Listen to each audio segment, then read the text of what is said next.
శాఖ తరఫున పేరు పేరున నమస్కారములు. దాదాపు 4-5 రోజుల నుండి పత్రికల్లో, సోషల్ మీడియాలో విద్యుత్ శాఖ సంబంధించి అడ్వర్స్ న్యూస్ రావడం జరుగుతూ ఉంది. ముఖ్యంగా ఈ అడ్వర్స్ న్యూస్కు వివరణ ఇవ్వటానికి, నాకంటే పై అధికారి ద్వారా వివరణ ఇప్పించటానికి సమయం తీసుకున్నాము. నాకంటే పై అధికారి సెలవులో ఆల్ ఆఫ్ సడన్ ఆయన లీవ్ పెట్టి వెళ్ళిపోవడం జరిగింది. ఈరోజు కొత్తగా మరి ఒక అదనపు నాకంటే పై అధికారికి నిధులు ఇవ్వడం జరిగింది, ఇన్ఛార్జ్ ఇవ్వడం జరిగింది. ఆయనకు అవగాహన లేదు కాబట్టి పై అధికారుల అనుమతితో, అలాగే నా సిబ్బంది అందరితో డిస్కషన్ చేసుకున్న తర్వాత దీనికి వివరణ ఇవ్వడానికి ఈరోజు మేమందరము ఎన్పి కుంట మండల కరెంట్ ఆఫీస్లో సమావేశం అవ్వడం జరిగింది. ఈ సమావేశంలో వచ్చినటువంటి ముఖ్య విషయాలను చర్చించడం జరిగింది. ఈ అన్నింటినీ మీకు తెలపడం కోసము ఈరోజు సమావేశము అవ్వడము జరిగింది. ముఖ్యంగా పేపర్లో న్యూస్ ఇస్తూ ఆ న్యూస్లో ఆర్టికల్ రాశారు. ఆ ఆర్టికల్కు మనము వివరణ ఇవ్వాలి కాబట్టి ఏం జరిగింది వాస్తవము, అలాగే ఫీల్డ్లో ఏమవుతా ఉంది మీ ద్వారా తెలిసింది కాబట్టి దీన్ని తెలపడానికి కోసమే మేమందరూ ఇక్కడ డిస్కషన్ చేయడం జరిగింది. అలాగే అందరినీ కనుక్కోవడం జరిగింది. అదే మీకు తెలపడం జరుగుతుంది. ముఖ్యంగా బాధాకరమైన విషయం ఏమిటంటే, సుమారు 25 ఏళ్ల సర్వీసులో అవినీతి రహితంగా, నిజాయితీగా, ఎలాంటి మచ్చ లేకోకుండా ఉద్యోగం చేసినటువంటి నా పైన కూడా ఆరోపణలు చేశారు. ఆ ఆరోపణలు నేను ఖండించటానికి, నాకంటూ ఒక ఆధారం ఉండాలి, నేను చెప్పితే అది నమ్మరనే ఉద్దేశంతో నా స్టాఫ్ ముందర అందరి సహకారంతో నేను ఎలా చేస్తున్నాను, నా స్టాఫ్ ఏం చేస్తున్నారు అనేది తెలపాలనే ఉద్దేశంతోనే వాళ్ళందరినీ ఇక్కడ పెట్టుకొని నేను చేయడం జరిగింది. నేను డిపార్ట్మెంట్లో జాయిన్ అయినప్పటి నుండి ఇప్పటి వరకు ఎక్కడే కానీ ₹1 లంచం తీసుకోలేదు. నా డ్యూటీలో ఎలాంటి అన్యాయం చేయలేదు. చేతనైతే మంచి చేయడము, లేకపోతే గమ్మన ఉండడమే నా అలవాటు. అదే నైజంతోనే నేను నా మండలంలో నా విద్యుత్ సిబ్బంది యొక్క సహకారంతో ఇక్కడ కూడా ఉద్యోగము చేయడం జరిగింది. ఈ రోజు వరకు ఎక్కడే గాని ₹1 కూడా అవినీతి గాని లంచం గాని తీసుకోకుండా నేను ఉద్యోగము చేయడం జరిగింది.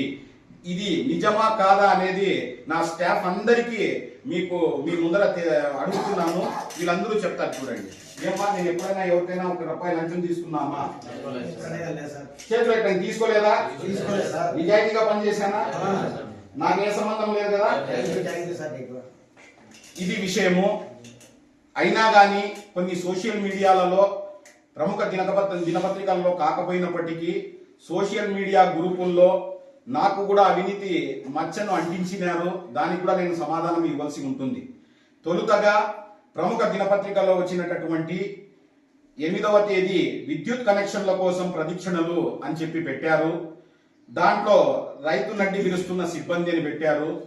దానికి గాను విద్యుత్ కనెక్షన్ కోసము అవసరమైన పత్రాలు తీసుకొని కనెక్షన్ కోసం నమోదు చేసుకుంటే వారం రోజులలో ఎస్టిమేట్ వేసి పై అధికారులను పంపి ఆమోదం పంపిన వెంటనే ఎంత రుసుము కట్టాలి అని వారు నమోదు చేసుకున్న చరవాణికి, అలాగే కాగితం కావాల్సిన వారికి కాగితం ఇవ్వడం జరుగుతుంది.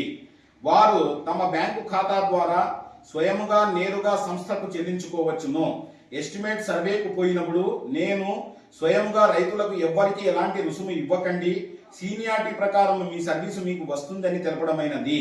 దీనికి గాను క్షేత్రస్థాయిలో ఇబ్బంది ఉంటే నా దృష్టికి తెచ్చినట్లయితే తప్పు చేసిన వారు ఎవరైనా క్రమశిక్షణ చర్యలకు బాధ్యులు.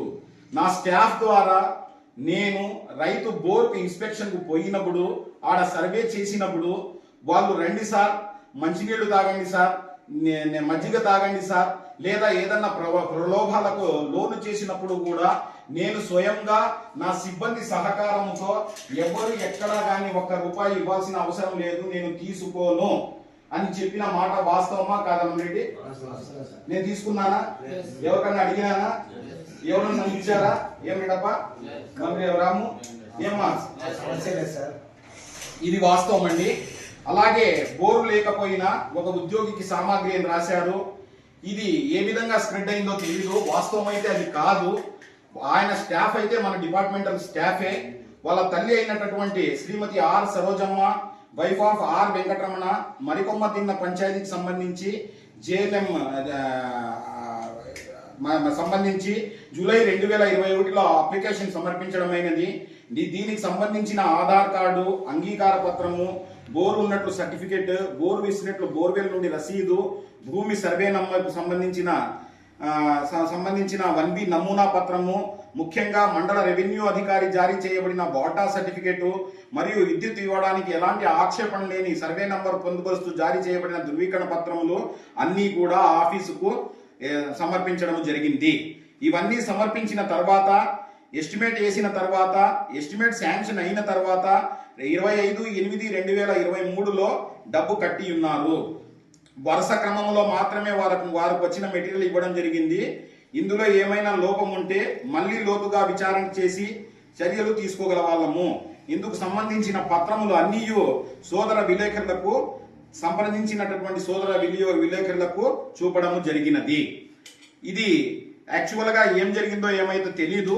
ఆయన మన డిపార్ట్మెంటల్ స్టాఫ్ అయినా కానీ మనము ఎలాంటి డీవియేషన్ లేకోకుండా ఒక డిపాజిటే కాదు, సర్వీస్ లైన్ ఛార్జీలు కూడా అదనంగా ఎంతమ్మా సర్వీస్ లైన్ ఛార్జెస్ ఎక్స్ట్రా 6,000 వరకు కూడా కట్టియడం జరిగినది. అంటే 2 బోర్లకు డిపాజిట్ మరియు అది అదనంగా సర్వీస్ లైన్ ఛార్జెస్ కూడా కట్టియడం జరిగింది. అలాగే ఈ పత్రికలో అన్ని తానై వ్యవహరిస్తున్న జేఎల్ఎం అని వచ్చినది. ఈ జేఎల్ఎం ఎస్ ఆంజనేయులు అనే అతనికి కంప్యూటర్ పరిజ్ఞానం ఉండడం వలన, తర్వాత నేను రాకముందు నుండి ఆఫీస్లోనే ఆయన పని చేస్తూ ఉండడం వలన, అలాగే పై అధికారులు ఇక్కడ వాడుకోవటానికి మనకు పర్మిషన్ ఇవ్వడం వలన ఆఫీసులో పెట్టుకోవడం జరిగినది. ఆఫీసులో ఈయన తన పని తను చేసుకోకుండా ఇతరత్ర పనులు చేసినారని మీ ద్వారా, మీడియా ద్వారా, పత్రికా విలేకరుల ద్వారా తెలియడం జరిగింది. ఈ తెలిసిన వెంటనే సిబ్బంది మొత్తంతో చర్చించడం జరిగింది. వాస్తవాలు ఇంతకంటే ముందు వీళ్ళు ఎవరు నా దృష్టికి తేలేదు. మీ మీడియా ద్వారా, మీ పత్రికల ద్వారా, మీ ద్వారా తెలియడంతో ఆయన గురించి కూడా విచారించడం జరిగినది. ఆ విచారణలో విద్యుత్ ఇంటికి కానీ, వ్యవసాయానికి కానీ, ఎస్టిమేట్కు కానీ, ఆన్లైన్ చేయటానికి కానీ, మీ సేవలో కానీ ఎక్కడైనా నమోదు నేరుగా వినియోగదారులు చేసుకోవచ్చును. ఎన్పి కుంటలో నమోదు చేయడంలో సమర్పించవలసిన ధృవపత్రములు మరియు ఆ అప్లికేషన్ ఆఫీసుకు పంపడంలో జాప్యం జరిగి కొన్ని రోజులు మీ సేవ లేకపోవడంతో సిబ్బంది మరియు వినియోగదారులు సదరు ఎస్ ఆంజనేయులకు సంబంధించి ఆన్లైన్ చేయడం జరిగింది. అందులో ఎక్కువ మొత్తం తీసుకున్నట్లు తెలిసింది. అలాగే ఇతర పనుల నిమిత్తము రైతుల నుండి పైకం వసూలు చేసినట్లు ఆరోపణలు వచ్చి ఉన్నాయి. ఇందుకు గాను ఎస్ ఆంజనేయులు జేఎల్ఎం గ్రేడ్ 2 ఆఫీసులో పని చేయకుండా బయట వేయమని, అంటే ఫీల్డ్ కు వేయమని పై అధికారులకు రిపోర్టు పంపడానికి విన్నవించి ఉన్నాము. అవినీతి జరిగి ఉంటే లేదా వచ్చిన ఆరోపణలు నిజమని తేలితే తప్పకుండా శాఖాపరమైన క్రమశిక్షణ చర్యలు తీసుకుంటాము. ఏమండి వాస్తవమా? మండల కేంద్రములో 5 అని చెప్పి అదే ఆర్టికల్లో రాశారు. మండల కేంద్రంలో 5 కాదు, మనకు ఇక్కడ ఉన్నటువంటి సిబ్బంది మండల కేంద్రానికి గాను ఒకరు, రూరల్స్ కు గాను ఒకరు, 2 ఉన్నారు. అదనంగా ఒక అబ్బాయి ఫిజికల్లీ హ్యాండిక్యాప్డ్ మన డిపార్ట్మెంట్కే చిన్న జీతంతో పనిచేస్తూ యాక్సిడెంట్ అయ్యి తన చేతిని శాశ్వతంగా కోల్పోవటం వలన గౌరవ శాసనసభ్యులు వారు మండల కేంద్రానికి ఆయనకి అలకేట్ చేసి ఉన్నారు. ఆ అబ్బాయి ఫీల్డ్ లో పోల్ ఎక్కడం గాని లేదా వంటి చేత్తో ఏ పని చేయలేడు కాబట్టి ఆయన్ను మనము మన కౌంటర్ లో కూర్చోబెట్టి వచ్చేటటువంటి కన్జ్యూమర్లను ఆ కరెంటు బిల్లు వసూలు చేయటం గాని లేదా కరెంటు బిల్లు ఎక్కడైనా బాకీ వచ్చినట్లయితే వీళ్ళ ద్వారా ఇక్కడ ఉండే స్టాఫ్ ద్వారా పోయి కలెక్ట్ చేయడానికి మాత్రమే ఆయన వాడుకుంటున్నాము. ఆయనకు శాశ్వత వైకల్యం వలన ఫీల్డ్కి వేసినట్లయితే ఫీల్డ్ లో పని చేయలేడు కాబట్టే ఇక్కడ పెట్టుకోవడం జరిగింది. అలాగే అదనంగా కొత్తగా రీసెంట్ గా ఎదురుదోనలో పనిచేస్తున్నటువంటి జేఎల్ఎం గ్రేడ్ 2 వకీలే నాయక్ కూడా పండగ నా పొద్దు కూడా పండగ వినాయక నిమజ్జనంలో సప్లై అంతరాయం లేకోకుండా చేయాలనే ఉద్దేశంతో అందరికీ కరెంట్ ఇవ్వాలనే తపనతో ఆ రోజు బ్రేక్ డౌన్ అయినట్లయితే నంబర్ ఆఫ్ టైమ్స్ ఎల్సీలు తీసుకుంటూ ఇస్తూ ఎల్సీలు తీసుకోవడంలో లేదా ఇవ్వడంలో తప్పు జరిగి ఆ అబ్బాయికి కూడా వైకల్యం వచ్చి ఒక కాలివేలు ఒక చేతివేలు రెండు తీసి ఉన్నారు. మానవతా దృక్పథంతో మన యూనియన్ లీడర్ల యొక్క విన్నపంతో అలాగే మన సిబ్బంది యొక్క అందరి యొక్క విన్నపంతో మనము ఇక్కడ ఆఫీస్లో పెట్టుకోవడం జరిగింది. ఆఫీస్లో పెట్టుకున్నా కానీ ఆ అబ్బాయి అయితే ప్రతిరోజు మనకు మండల కేంద్రానికి కానివ్వండి మండలం మొత్తానికి కానివ్వండి ఒక్కటే బిల్ కలెక్టర్ ఉన్నాడు. ఆ బిల్ కలెక్టర్ ఎక్కడైతే షార్ట్ అవుతాడో ఎక్కడైతే బిల్లులు వసూలు తగ్గిపోతాయో అక్కడ ఆ అబ్బాయిని మనం రెగ్యులర్ గా వాడుకుంటున్నాము. ప్రతిరోజు ఆ అబ్బాయి తన విధులకు హాజరవుతూ ఎలాంటి డిపార్ట్మెంట్ కు నష్టం లేకోకుండా పనిచేస్తున్నాడని తెలియజేసుకుంటున్నాము. అదే విధంగా ఇద్దరు ఈ విధంగా పోయినట్లయితే మరి ఇద్దరు ఉన్నటువంటి ఒకరు మండల హెడ్ క్వార్టర్ లోను ఇంకొకరు మన రూరల్స్ మన ఎంపీకుంట రూరల్స్ కు గాను వాడుకుంటున్నాము. ఇంకా 5వ సిబ్బంది అన్నారు. 5వ సిబ్బంది అయితే వేకెంట్ అయితే కాదది. మనకు స్టాఫ్ లేకపోవడం వలన వెలిచర్మలలో ఉన్నటువంటి ఆ అబ్బాయిని మనము పక్కకు ఫీల్డ్ కు మార్చుకోవాలనే ఉద్దేశంతో అక్కడ ఉన్నటువంటి లైన్మెన్ రాము గారిని వెస్టర్నిపల్లితో పాటు వెలిచర్మలను చూసుకో నాకు ఒకరిని రిలీజ్ చేసినట్లయితే ఎక్కడైతే ఖాళీలు ఉన్నాయో ఎక్కడైతే పనిభారం ఎక్కువగా ఉందో ఎక్కడైతే ఎమర్జెన్సీ ఉంటుందో ఎక్కడైతే బ్రేక్ డౌన్ అవుతుందో ఎక్కడైతే ఆల్ ఆఫ్ సడన్ ఎమర్జెన్సీస్ వస్తాయో అక్కడ వాడుకోవడం జరుగుతుందని చెప్పి అబ్బాయిని పిలుచుకోవడం జరిగింది. దానివల్ల అక్కడ అదనంగా కనబడుతున్నారు. కానీ ఇక మీరు చెప్పినట్లయితే ఏ విధంగా అయితే మనము ఫీల్డ్ లో వేకెన్సీస్ ఉన్నాయో ఆ ఫీల్డ్ వేకెన్సీస్ ను వీళ్ళ ద్వారానే మనమందరూ సర్దుకుంటాము. అదే విధంగా ఖాళీ ఉండేటటువంటి ప్లేసులను కూడా మనము గౌరవ శాసనసభ్యుల గారికి విన్నవించి ఉన్నాము. మన ఎగ్జిక్యూటివ్ ఇంజనీర్ గారికి విన్నవించి ఉన్నాము. వాళ్ళు కూడా ఫిలప్ చేస్తామన్నారు. కాబట్టి ఆ ఫిలప్ చేసిన వెంటనే ఆ స్థానం